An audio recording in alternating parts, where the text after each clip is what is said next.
does not please God. For a lot of us, it's hard to reconcile why God would give his creation the gift of free will. Maybe I'm the only one that said, if he would have just never given us the option in the first place, I wouldn't have to deal with this. But as I thought about that, I had to come at it from the angle of parents. When we bring children into the world, we want to give them the best possible life, right? And if we told them everything they had to do, and they had no choice, and they couldn't make any decisions for themselves, that wouldn't be a very fun life.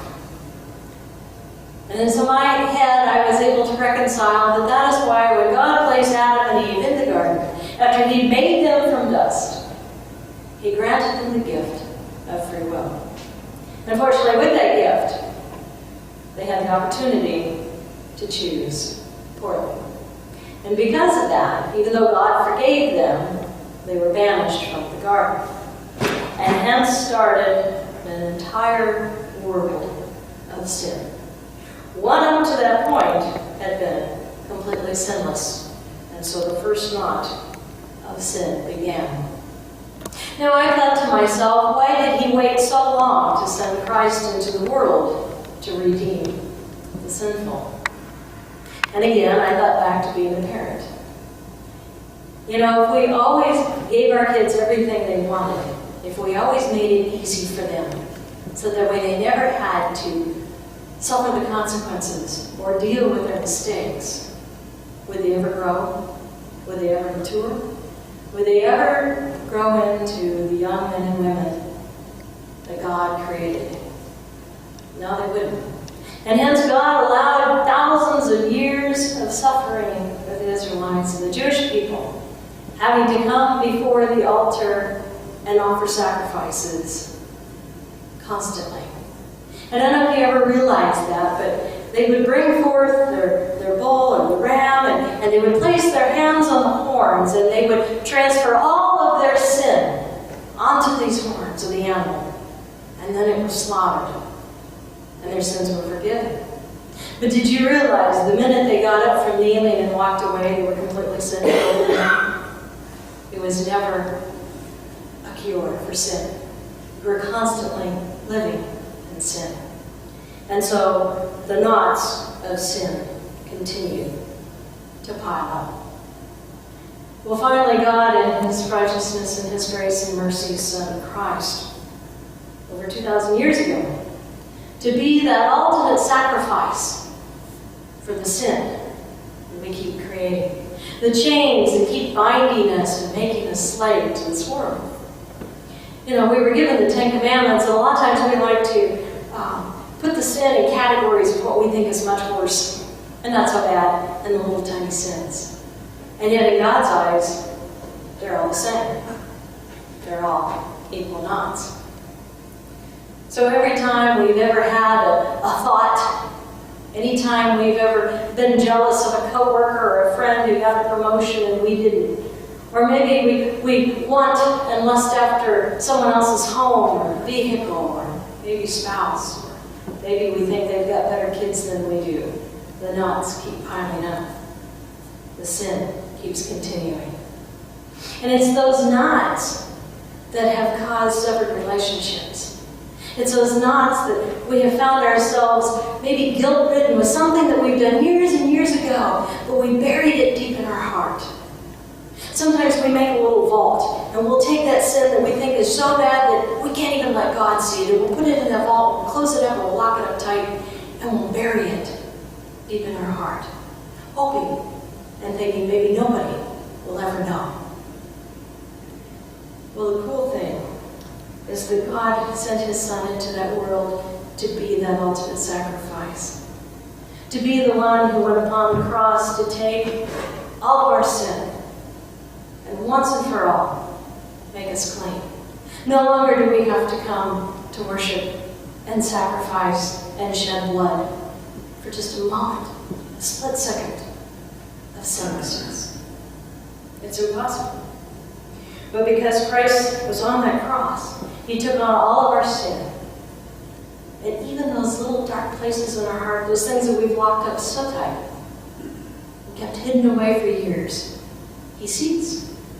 And he says, you can open that box because I rose from the dead and I freed you. You're no longer a slave to the sin of this world. You're no longer a slave to the sin and the guilt that you had from when you were younger, or maybe the things you did in college that you regret. Or maybe it was something that you did with your spouse that now you wish you had, or words that you said with your kids that you regretted. Or maybe it was just flat out denying the existence of God or refusing to come and worship Him. See, when God started that Garden of Eden, He started a perfect world. A relationship that was whole and it was unbroken, and there was no sin. Like I said, the gift that He gave us of free will. Unfortunately, when Adam and Eve decided to choose poorly, it started a long chain of events of brokenness. And the closest that we can ever get to God is like this knot. That's the closest that we could ever possibly be living in the sin-filled world. But because God could not leave us in this state, He chose to send His Son in our place. He chose to have Him bear the nails instead of us. And when we come and we ask for forgiveness, we don't have to worry about shedding blood anymore. We don't have to worry about the guilt. We don't have to worry about wondering if we are forgiven, because with Christ's resurrection, we know that we are truly forgiven. And we become one with God again, unsevered, unbroken.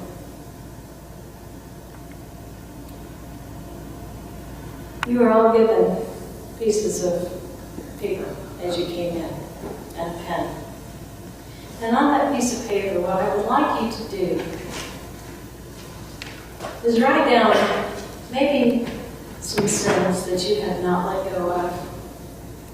Now, I know if it was me, I'd written it on paper, so just categorize.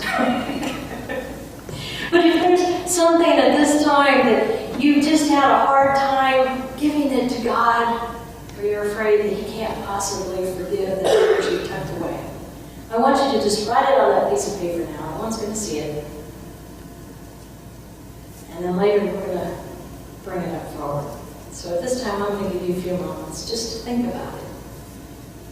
The nail I want you to keep with you for these 40 days is a reminder that your sins have been forgiven. May you place it on your desk, on the sink, in the kitchen, wherever it's going to be a constant reminder of the sacrifice that Christ did for you. And now, because of that sacrifice, all of those locked up things that we've had a hard time forgiving ourselves for, God forgave before He ever created us.